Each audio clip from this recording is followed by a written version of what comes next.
샬롬 샬롬. 오늘도 우리에게 새날을 허락하신 하나님께 감사드리며 그 은혜 가운데 오늘 하루도 승리하시기를 축복합니다. 사무엘하 21장부터 우리가 지금 묵상 중인 24장까지는 어떤 역사적 순서에 따라 기록된 것이 아니라 이 다윗의 통치 초기와 말기의 내용들이 좀 섞여 있고, 특히 오늘 본문 24장은 다윗 왕의 통치 말년에 기록된 것으로 학자들은 보고 있습니다. 이렇게 여러분 21장부터 비연대기적으로 기록된 이야기 중에서 여러분 사무엘하의 가장 마지막 장인 24장은 아무래도 이 사무엘서의 저자가 독자들에게 마지막으로 가장 전달하고 싶은 내용이 기록되었으리라 여겨집니다. 근데 여러분 특이한 점은 그 마지막 장의 내용이 다윗의 범죄로부터 시작된다는 것입니다. 여러분 우리가 보통 영화나 드라마를 보더라도 우리가 가장 바라고 원하는 것은 무엇입니까? 권선징악. 바로 아름다운 결말, 행복한 결말을 기대하며 보는 것 아니겠습니까? 그런데 사무엘하 24장의 내용은 우리가 기대하는 그것과는 조금 거리가 멉니다. 그렇다면 여러분 이 비극적인 이야기를 굳이 이 마지막 장에 배치했다는 것은 아마도 이 저자가 우리에게 말하고자 하는 바가 명확히 의도가 있다는 것을 의미하는 것이죠. 오늘을 포함해서 3일간 우리가 사무엘하 24장을 묵상하게 될 텐데요. 저자가 우리에게 마지막으로 당부하고자 했던 것이 무엇이었는지 우리 묵상을 통해서 같이 찾아보도록 하겠습니다. 다 같이 오늘의 본문 말씀을 읽겠습니다. 여호와께서 다시 이스라엘을 향하여 진노하사 그들을 치시려고 다윗을 격동시키사 가서 이스라엘과 유다의 인구를 조사하라 하신지라. 이에 왕이 그 곁에 있는 군사령관 요압에게 이르되 너는 이스라엘 모든 지파 가운데로 다니며 이제 단에서부터 브엘세바까지 인구를 조사하여 백성의 수를 내게 보고하라 하니, 요압이 왕께 아뢰되 이 백성이 얼마든지 왕의 하나님 여호와께서 100배나 더하게 하사 내 주 왕의 눈으로 보게 하시기를 원하나이다. 그런데 내 주 왕은 어찌하여 이런 일을 기뻐하시나이까 하되, 왕의 명령이 요압과 군대 사령관들을 재촉한지라. 요압과 사령관들이 이스라엘 인구를 조사하려고 왕 앞에서 물러나 요단을 건너갓 골짜기 가운데 성읍 아루엘 오른쪽 곧 야셀 맞은 쪽에 이르러 장막을 치고 길르앗에 이르고 밧디못이 땅에 이르고 또 다냐안에 이르러서는 시돈으로 돌아 두로 견고한 성에 이르고 히위 사람과 가나안 사람의 모든 성읍에 이르고 유다 남쪽으로 나와 브엘세바에 이르니라. 그들 무리가 국내를 두루돌아 9달 20날 만에 예루살렘에 이르러 요압이 백성의 수를 왕께 보고하니 곧 이스라엘에서 칼을 빼는 담대한 자가 80만 명이요 유다 사람이 50만 명이었더라. 먼저 눈에 띄는 단어가 있습니다. 1절에 주님께서 다시 이스라엘에게 진노하셨다는 것입니다. 여러분 어떠한 죄 때문에 진노하셨는지 성경은 기록하고 있지 않지만 이 죄를 범한 피의자는 바로 이스라엘 백성이고, 그리고 다시 라는 단어를 사용한 것으로 보아 이러한 일이 자주 일어났다는 것을 알 수가 있습니다. 그런데 우리가 성경을 보면서 조금 오해하기 쉬운 부분이 있습니다. 특별히 구약 성경을 보면 우리가 하나님에 대한 오해가 생길 수 있는데요. 마치 하나님이 분노 조절 장애를 가지고 계신 거 아닌가 오해받으신다는 것이죠. 이게 무슨 말이냐면 여러분 구약 성경에만 하나님이 진노하신다라는 표현이 200여 구절에 등장하고요. 그리고 진노하시면 심판하셔서 이스라엘 백성이 죽거나 나라가 망하고 또 포로로 끌려가는 등 여러분 하나님은 자주 진노하셨고 때로는 너무 무섭고 두려움의 대상처럼 보일 수 있다는 것이죠. 그래서 여러분 신앙생활을 오래 하신 분들 중에서도 이런 하나님에 대한 오해가 있을 수 있습니다. 하나님은 그저 무섭고 진노하시는 하나님으로 여기고 내가 언제 또 하나님께 혼날까? 언제 또 하나님께 맞을까? 이렇게 두려움 가운데 눌려서 신앙생활 하시는 분들이 우리 주변에 생각보다 많이 계십니다. 하지만 여러분 그것은 하나님에 대한 대단히 큰 오해이고 하나님 성품에 대한 왜곡입니다. 오늘 묵상을 통해서 이 하나님에 대한 오해와 왜곡이 풀리시기를 바랍니다. 여러분, 하나님의 진노하심은 사람의 그것과는 전혀 다른 중대한 차이가 있습니다. 사람의 분노는 어떤 현상에 대한 감정적인 폭발을 표현하는 것이지만 하나님의 진노는 본성적인 표현이 아니라 바로 악에 대한 철저한 거부감의 표현이라는 것입니다.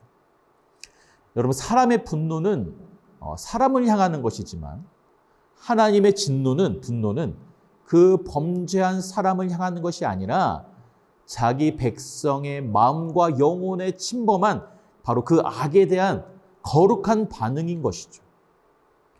따라서 성경에 표현된 하나님의 진노는 자기 백성이 죄에 빠져서 하나님과 멀어지는 것에 대한 안타까움의 반응이요, 오히려 하나님의 사랑의 표현이라는 것입니다. 즉, 진노는 하나님의 사랑이다. 진노는 하나님의 사랑이다. 그리고 1절에 기록된 이 다시 진노하셨다. 이 다시는 포기하지 않는 하나님의 열정을 의미하는 것입니다.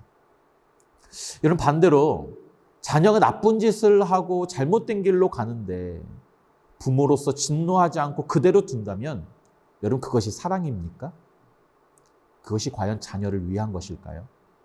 전혀 그렇지 않습니다. 여러분, 사랑한다면, 아낀다면 진노해야 하는 것입니다.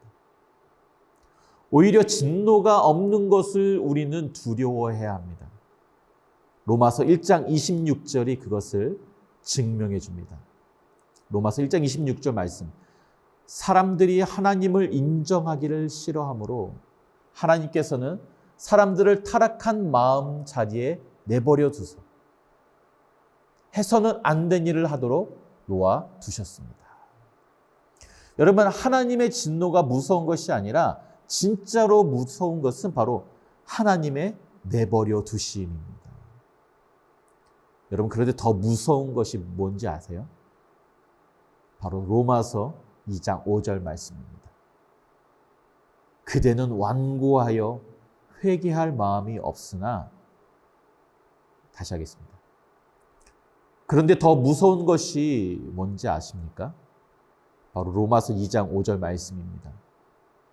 그대는 완고하여 회개할 마음이 없으니 하나님의 공정한 심판이 나타날 진노의 날에 자기가 받을 진노를 스스로 쌓아 올리고 있는 것입니다.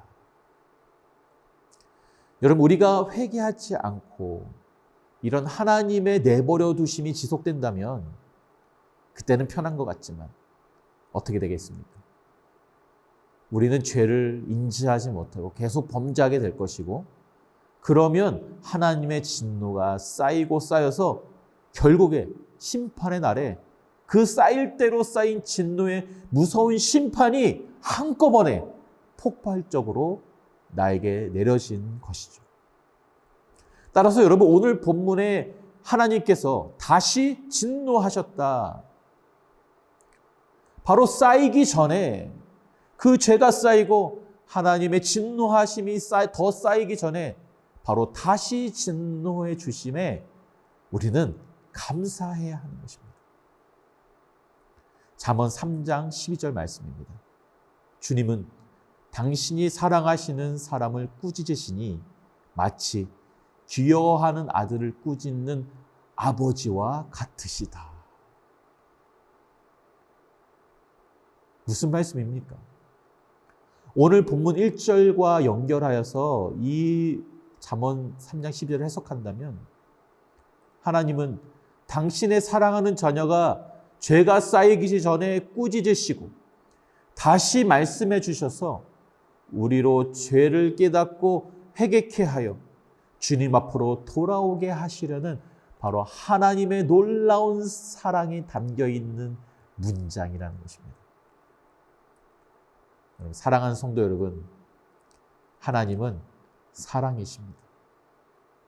하나님은 오래 참으사 아무도 멸망에 이르지 않고 모두 회개에 이르기를 바라시는 좋으시고 선하신 아버지이십니다. 따라서 때로는 하나님의 진노와 고난이 아프고 힘겨울 때도 있고, 이것이 차라리 나에게 다가오지 않고 겪고 싶지 않지만, 여러분, 이것이 나로 죄를 깨닫게 하고 하나님께로 돌아가게 하는 계기가 된다면 바로 시편 119편 71절에 고난당한 것이 내게 유익이라.